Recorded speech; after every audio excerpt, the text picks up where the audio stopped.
અને હવે વાત કરવી છે માવઠાની નુકસાનીની, કારણ કે ખેડૂતોની કમર ભાંગી ગઈ છે આ કમોસમી વરસાદના કારણે અને માવઠાની નુકસાનીનો સર્વે કરવો ખૂબ જરૂરી બની ગયો છે। જો ખેડૂતોને બેઠા કરવા હોય તો જલ્દીથી જલ્દી સહાય આપવી પણ જરૂરી છે ને એના માટે આ સર્વે 7 દિવસમાં પૂરો કરવા માટેની નેમ સરકારે લીધી છે અને સર્વે પૂરો થયા પછી રાહત પેકેજ પણ જાહેર કરવામાં આવશે।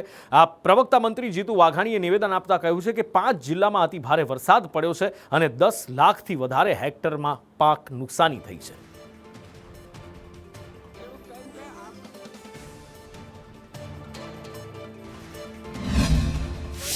મંત્રી શ્રી સ્વયં તમામ જિલ્લામાં રિયલ ટાઈમ મોનિટરિંગ એ કરી રહ્યા છે।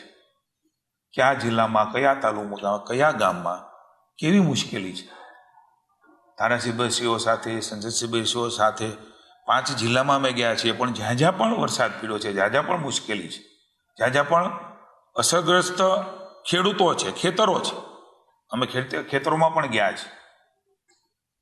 એ બધા માટે ઘણી વખત 2-4 જગ્યાએ એટલે આપના માધ્યમથી તમામ રાજ્યના ખેડૂતોને હું આશ્વસ્ત કરું છું કે જ્યાં પણ નુકસાન છે, જ્યાં પણ અસરગ્રસ્ત ખેડૂત છે, ખેતર છે, એ તમામના પ્રત્યે રાજ્ય સરકાર તમામ રીતે એમની બાજુમાં ઊભી છે। એટલે કોઈ 5 જગ્યાએ ગયા એટલે બીજા કોઈ તાલુકા અથવા બીજી કોઈ ગામ રહી જશે, આવી કોઈ માનસિકતામાં કોઈ ખેડૂત ન રહે।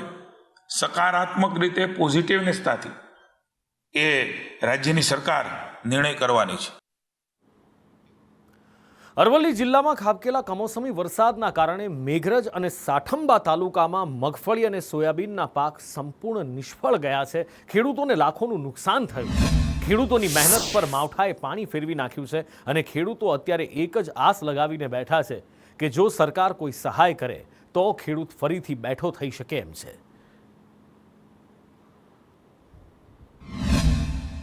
વરસાદ એક વિલન બની અને ખેડૂતોના માથે ત્રાટક્યો અને અમારા અણીઓ કંપામાં 1600 વીઘા વાવેતરમાં લગભગ 80% જેટલી મગફળીનું વાવેતર છે અને 20% સોયાબીનનું વાવેતર છે। તેમાં ફક્ત ને ફક્ત 20 થી 30% જેટલો પાક ખેડૂતના હાથમાં આવ્યો અને બીજો બધો પાક પાણીમાં તરબોળ થઈ ગયો। લગભગ 3 થી 3.5 ઇંચ જેટલો વરસાદ ખાબી ગયો અને બધો જ પાક નષ્ટ થઈ ગયો। આજે ખેડૂતોની દશા દયનીય બની છે। મારી સરકારશ્રીને વિનંતી છે કે આ બાબતે નોંધ લઈ અને ખેડૂતોને કંઈક પણ મદદ કરે એવી અમારી માગણી છે। દ્રશ્યમાં સ્પષ્ટ જોઈ શકો છો કે આ સોયાબીનનો જે પાક છે એ સંપૂર્ણપણે પલળી ગયો છે, પલળી અને આ પાક પડી ગયો છે। આની અંદર એક પણ દાણો ક્યાંય ખેડૂતોને કામમાં લાગે એ રીતનો નથી। ખેડૂતો મહેનત કરી, ખૂબ મહેનત કરી, સારા એવા ખાતર બિયારણ લાવી અને જે ઉપજ લેવાની એક આશા હતી, સંપૂર્ણપણે પાક તૈયાર હતો। એ જ રીતે મગફળીની જે ઉપજ હતી એ મગફળીમાં પણ ઉપજ તૈયાર હતી, કાઢવાની બાકી હતી।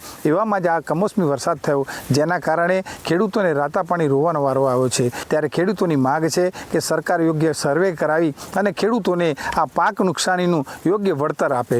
શૈલેષ પંડ્યા, સંદેશ ન્યૂઝ, અરવલ્લી। આ બાજુ વલસાડ જિલ્લામાં પણ કમોસમી વરસાદ વરસ્યો અને અહીંયા પણ ખેડૂતોની હાલત કફોડી થઈ ગઈ। ખાસ તો અહીંયા ડાંગર, નાગલી, શાકભાજીને મોટું નુકસાન થયું છે। ખેડૂતોની હાલત કફોડી થઈ ગઈ છે કારણ કે અહીંયા 75,000 હેક્ટરમાં પાકને નુકસાન થયું છે। ધારાસભ્ય અને સાંસદે ખેડૂતોને સહાય આપવા મુખ્યમંત્રીને પત્ર લખ્યો છે।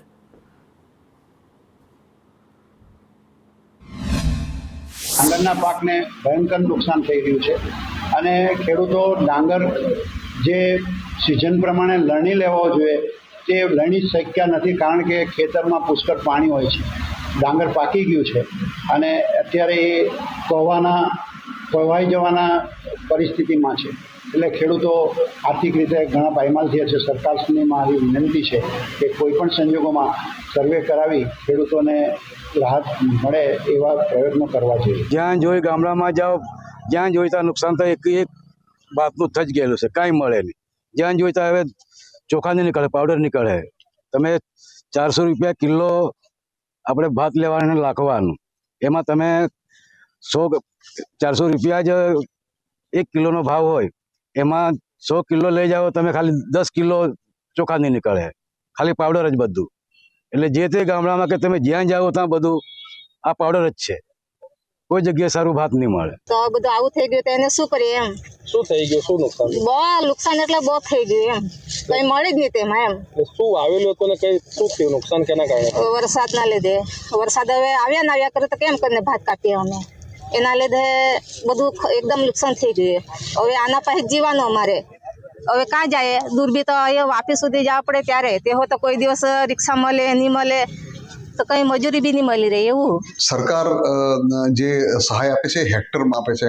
મારી સરકારને વિનંતી છે કે નાના ખેડૂતો, અમારા કપરાડા વિસ્તારમાં તો નાના ખેડૂત 5 ભાઈઓ હોય અને 2 એકર જમીન હોય તો એના 20-25 ગુંઠા એક જણના ભાગે હોય તો નાના ખેડૂતને ધ્યાનમાં રાખીને સહાય ચૂકવવા મારી વિનંતી છે. એટલે અમે તો સરકારને તમામ ધારાસભ્યોએ લેટર લખીને આદરણીય મુખ્યમંત્રીશ્રી અને કૃષિ મંત્રીશ્રીનું ધ્યાન દોરી દીધું છે.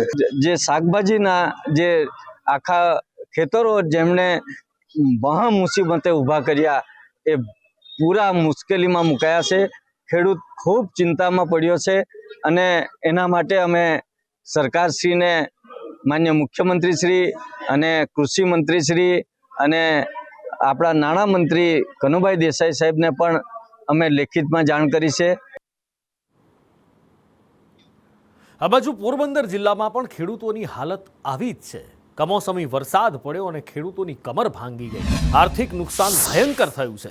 માવઠાના કારણે બરડા પંથકના ભાવપરા, મિયાણી અને એની આસપાસના ગ્રામ્ય વિસ્તારોમાં મગફળીનો પાક સંપૂર્ણ નષ્ટ થયો છે. કેબિનેટ મંત્રી અર્જુન મોઢવાડિયાના ભાઈ રામદેવ મોઢવાડિયા સહિત પાર્ટીના આગેવાનો દ્વારા પંથકમાં ગામોની મુલાકાત લેવામાં આવી અને ખેડૂતોને નુકસાની થયાની સરકારને રજૂઆત કરવામાં આવી છે. ખેતરમાં અત્યારે તમને બધી પરિસ્થિતિ જોવા મળે. ઓપનર ચાલતા હતા, અહીંયા આ પાથરા પડ્યા એમ પડ્યા હતા, આ મોટા જે અમે ગલા કહીએ એ રીતના પડી, તેને હજી ઊભી પણ છે. મગફળી ખેતરમાં પણ ઊભી છે હજી અત્યારે. સરકાર પાસે તો અમારી અપેક્ષા એ જ હોય કે આનું જે નુકસાન ગયું એના પ્રમાણમાં યોગ્ય વળતર મળે અને આ થોડીક નુકસાનીવાળી મગફળી પણ ગવર્મેન્ટ સ્વીકારે ટેકાના ભાવથી. અહીંયા ખેડૂતોને જે ખાસ કરીને એનો જે ચારો છે, મગોટું છે, મગોટું તો સંપૂર્ણપણે બગડી ગયું છે અને મગફળીની અંદર પણ ખૂબ નુકસાન થયું છે અને ખાસ કરીને મગફળી બટાઈ જવાની પૂરેપૂરી દહેશત ઊભી થવાની છે ભવિષ્યની અંદર. એને કારણે જે ખેડૂતોને મગફળીના ભાવ પૂરતા મળવા જોઈએ એ પણ ભાવ પૂરતા મળવામાં પણ મુશ્કેલી છે. ત્યારે અમે આ બધી રાજ્ય રજૂઆત છે ગુજરાત સરકારને, ભારતીય જનતા પક્ષ તરફથી કરવાના છે. મારી પાસે 30 થી 35 વીઘા જમીન છે અને 30 થી 35 વીઘા મગફળીનું વાવેતર કરેલ છે. એ બધી વરસાદને કારણે બગડી ગઈ અને એનો ખર્ચનો અંદાજ કરીએ તો ઓછામાં ઓછો 1 વીઘે 16,000 થી 17,000નો ખર્ચ થાય છે અને 4 મહિના અમે ખૂબ મહેનત કરી તર આપે અને આ અમારો ઘાસચારો ઢોરને ખાવાનું એ બધું બગડી ગયું. એક ખેડૂત મેરા 5-7-10 લગન ઢોર છે, એ ઢોરને પણ વેસાતું અમારે લેવું પડે બધું. વિચાર કરો છો બીજા બધા જિલ્લાઓમાં ખેડૂતોની હાલત આવી હોય તો જ્યાં સૌથી વધારે વરસાદ વરસ્યો એ અમરેલી જિલ્લા અને ગીર સોમનાથ જિલ્લાના ખેડૂતોની હાલત કેવી કફોડી થઈ હશે. આવી જ કંઈક હાલત અથવા તો કહો કે આનાથી પણ ખરાબ હાલત લાઠીના ખેડૂતોની છે કે જ્યાં મગફળી, કપાસ, સોયાબીન બધો જ પાક નષ્ટ થઈ ગયો છે ને એટલે જ ધારાસભ્ય જનક તળાવિયાએ સર્વે કરી પેકેજ જાહેર કરવા માટે રજૂઆત કરી છે. અમરેલી જિલ્લાની અંદર પડેલા કમોસમી વરસાદનો જે તાગ મેળવવા ધારાસભ્ય સહિતના આજે સમીક્ષા કરી રહ્યા છે ત્યારે હાલ હું આ કેરાળાના ગામના જે દ્રશ્યો છે એ બતાવીશ કે આ મગફળી અહીંયા વાવેલી છે. મગફળી સદંતર રીતે નિષ્ફળ ગઈ છે અને અહીંયા ધારાસભ્ય જનક તળાવિયા પણ પહોંચી ગયા છે અને આપણે એમની સાથે વાત કરીશું. જે પ્રકારે પ્રવાસ કરો છો તમે અત્યારે, હાલ કેટલા ગામનો પ્રવાસ કર્યો છે અને શું લાગે છે કેટલું નુકસાન છે? છેલ્લા 2 દિવસથી જે માવઠાનો વરસાદ પડ્યો, ગુજરાત સરકાર દ્વારા, માન્ય મુખ્યમંત્રી દ્વારા જે પ્રમાણે તેમની 2 દિવસ પહેલાં મંત્રીઓ સાથેની મિટિંગ થઈ અને જે પ્રમાણે મંત્રીઓને સૂચના આપી ત્યારે આપણા અમરેલી જિલ્લાના મંત્રી શ્રી કૌશિકભાઈ વેકરિયા સાથે ગઈકાલે અમે અમરેલી જિલ્લાના રાજુલા, જાફરાબાદ, ખાંભા અને ધારી વિસ્તારના ગામડાઓનો પ્રવાસ કર્યો. જે પ્રમાણે ખેતરોમાં જે પ્રમાણે નુકસાન છે તે બધી જ જગ્યા ઉપર એક સરખું અને તમામ મગફળીનો પાક તદ્દંતર નિષ્ફળ ગયો છે. સાથે સાથે કપાસમાં પણ ખૂબ મોટી નુકસાની. અને આજે ફરી એક વખત હું મારા મત વિસ્તાર લાઠી અને બાબરા વિસ્તારમાં સવારનો આજે લાઠી વિસ્તારની અંદર પ્રવાસ કરી રહ્યો હમણાં બપોર પછી બાબરા વિસ્તારમાં પણ જવાનો છું, ત્યારે જોતાં એવું એક પણ ખેતર બાકી નથી કે જ્યાં નુકસાની ન હોય. દરેક ખેડૂતને જે પ્રમાણે નુકસાન થયું છે એ પ્રમાણે વળતર ચૂકવવું જોઈએ એવી અમારી રજૂઆત છે અને અમે માંગણી પણ કરી છે. તો જે પ્રકારે જોયું હાલ લાઠી બાબરાના ધારાસભ્ય જે છે જનક તળાવિયા તેઓએ પણ જણાવ્યું છે કે અમે તાત્કાલિક વળતર મળે તેવી રજૂઆત સાથે અમે જવાના છીએ અને વાત કરવાના છીએ. તે પ્રકારે ખેડૂતોને પણ તાત્કાલિક સહાય મળે તેવી પણ તેઓએ આશા વ્યક્ત કરી છે. પ્રદીપ ઠાકર, સંદેશ ન્યૂઝ, લાઠી. સુરતથી એક મોટા અને દુઃખદાયક સમાચાર મળી રહ્યા છે. એક ઉદ્યોગપતિએ આપઘાત કરી લીધો છે. સુરતમાં મિલ માલિક રશ્મિન કાચીવાલાએ આપઘાત કરી લીધો. વહેલી સવારે કાચીવાલાએ ગળે ફાંસો ખાઈ અને આપઘાત કરી લીધો.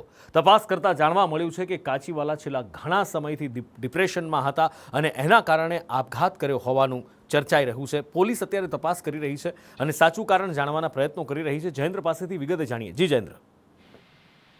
જીની ઉપર સુરતના જે જાણીતા ઉદ્યોગપતિ છે તે જેમનું નામ છે કાશી ચાંદસીવાલા, જેઓ આ સવારે પોતાના નિવાસ સ્થાને એટલે કે સલાબતપુરા વિસ્તારમાં જે ખંડેરવાડી શેરી છે ત્યાં રહેતા હતા અને સવારે તેમણે કોઈ કારણસર પોતાના ઘરે બેડરૂમમાં પંખા સાથે ગળે ફાંસો ખાઈ આપઘાત કરી લીધો. સવારે પરિવારજનો ઉઠ્યા હતા જ્યારે તેઓને જગાવવાનો પ્રયાસ કર્યો પણ રૂમનો દરવાજો તોડતા સમગ્ર ઘટના જોતા તેઓ સ્તબ્ધ રહી ગયા હતા અને જોતાની સાથે તેમને તાત્કાલિક પોલીસને જાણ કરી હતી. પોલીસનો કાફલો દોડી આવ્યા હતા કારણ કે આ જે રશ્મિન કાચીવાલા છે તે ખૂબ જ મોટું નામ છે અને મોટા ઉદ્યોગપતિ પણ છે, જેઓની પરસણા ખાતે Gujarat eco textile park JP Kachiwala નામની મિલ ધરાવતા છે. બંને ભાઈ સાથે મળીને આ મિલ ચલાવતા હતા. કયા કારણસર આપઘાત કર્યો છે સમગ્ર બાબતે હાલ સલાબતપુરા પોલીસે આપઘાતનો ગુનો નોંધી આગળની તપાસ હાથ ધરી છે. પોલીસે મોબાઈલ પણ કબજે કર્યો છે, એફએસએલમાં મોકલ્યો છે કે મોબાઈલ થકી કોઈ કડી મળી આવે કયા કારણસર આપઘાત કર્યો છે. હાલ તો પોલીસ તપાસમાં એટલું જાણવા મળ્યું છે કે કોઈ છેલ્લા ઘણા સમયથી તેઓ કોઈ બાબતને લઈને જે છે ને લઈને તેઓ ડિપ્રેશનમાં હતા. કઈ બાબત હતી, શું છે શું નહીં, પરિવારજનો પોલીસે નિવેદન લીધું છે, કોઈ પણ બાબત સામે આવી નથી.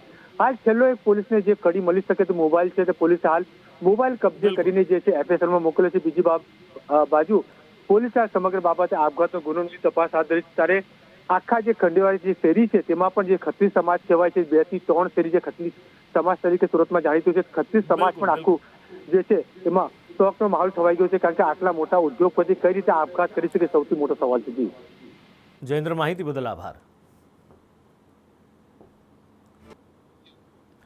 મંત્રીના બૂટ પર કોંગ્રેસે સવાલ ઉઠાવ્યા છે. કપડા પર દાગ ન રહે એની ચિંતા મંત્રીઓ કરે છે, આ વાત કરવામાં આવી છે. અને એનું કારણ એ છે કે જ્યારે મંત્રી ગયા હતા માવઠાની નુકસાનીનો સર્વે કરવા માટે અને એ વખતે એમણે જે બૂટ પહેર્યા હતા એ ગમબૂટ પહેર્યા હતા અને એ સર્વે દરમિયાન કોંગ્રેસે આ ચિત્ર ઉપર સવાલ ઉઠાવ્યો, આ વિડીયો પર સવાલ ઉઠાવ્યો, મંત્રીશ્રીના બૂટ ઉપર સવાલ ઉઠાવ્યો કે શું મંત્રીઓ માત્ર અને માત્ર ફોટો સેશન માટે જાય છે? શું ખેડૂતોની એમને કોઈ જ દિલથી પરવા નથી? અને સાથે સાથે 100% માલ ખરાબ થયો છે તો કોંગ્રેસ દ્વારા માંગ પણ કરવામાં આવી છે કે ખેડૂતોને 100% વળતર મળે.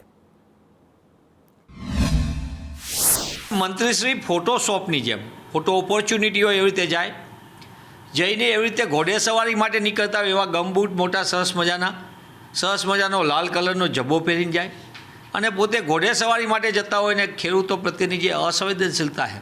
ફોટો પડાવો તો એમને દેખાવ કરવો હતો ભાજપાના નેતાઓને, મંત્રીઓને, પણ એમની નીતિ અને નિયત ઉડીને આંખે વાગી એવી રીતે એમના પાયજામા ઉપર જે કે લાગવું ન જોઈએ, ડાઘ ન પડવો જોઈએ, એ માટીનો જમીનનો કોઈ જગ્યાએ એમને તકલીફ ન પડી જોઈએ ચાલવામાં. આ પ્રકારની જે એમની માનસિકતા છે એ ઉજાગર થઈ. મને એવું લાગે છે કે આ સમયે મારે એમને જવાબ આપવાની આવશ્યકતા નથી. માત્ર એમના સમયમાં શું હતું ને એમના સમયમાં શું ખેડૂતોને આપ્યું હતું અને ખેડૂતોના કેવા હમદર્દ હતા, અને જો એવું જ હોય તો રાજ્ય સરકારમાં 30 વર્ષથી સત્તાની બહાર ન હોય. હું એમને પણ કહું છું કે આવો સૌ સાથે મળીને ખેડૂતોને વહારે રહેવાની આવશ્યકતા છે. એને માનસિક ભાંગવાની આવશ્યકતા નથી, માનસિક બેઠો કરવાનો સમય છે. 31 ઓક્ટોબરે અખંડ ભારતના શિલ્પી સરદાર સાહેબની 150મી જન્મ જયંતિ રંગે ચંગે કેવડિયામાં ઉજવાવા જઈ રહી છે એકતા નગરમાં. ત્યારે વડાપ્રધાન નરેન્દ્ર મોદી આવતીકાલથી 2 દિવસ ગુજરાતના પ્રવાસે આવી રહ્યા છે અને આ પ્રવાસની માહિતી પ્રવક્તા મંત્રી જીતુ વાઘાણીએ આપી.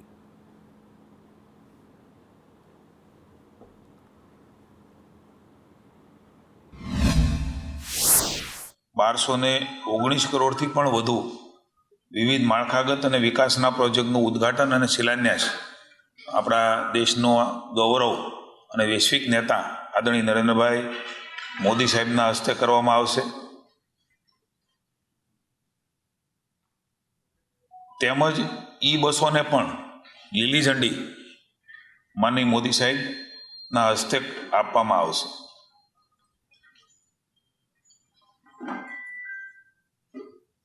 એ ઉપરાંત સરદાર 150મી જન્મજયંતિની ઉપલબ્ધિમાં એક સ્ટેમ્પનું પણ વિમોચન એ ત્યાંથી માનનીય વડાપ્રધાનશ્રી કરવાના છે. 367 કરોડના ખર્ચે નિર્માણ થનારા the museum of royal Kingdom of ઇન્ડિયાના ખાતમુહૂર્ત પણ ત્યાંથી થવાના છે. એટલે 700 કરોડથી પણ વધારે રકમના ખાતમુહૂર્ત તેમજ સાથે સાથે ભગવાન બિરસા મુંડા આદિવાસીઓના ભગવાન તરીકે જેમની પૂજા થાય છે એના નામ સાથે જોડાયેલા 303 કરોડના ખર્ચે નિર્મિત બિરસા મુંડા ભવનનું ઉદ્ઘાટન પણ ત્યાંથી થશે.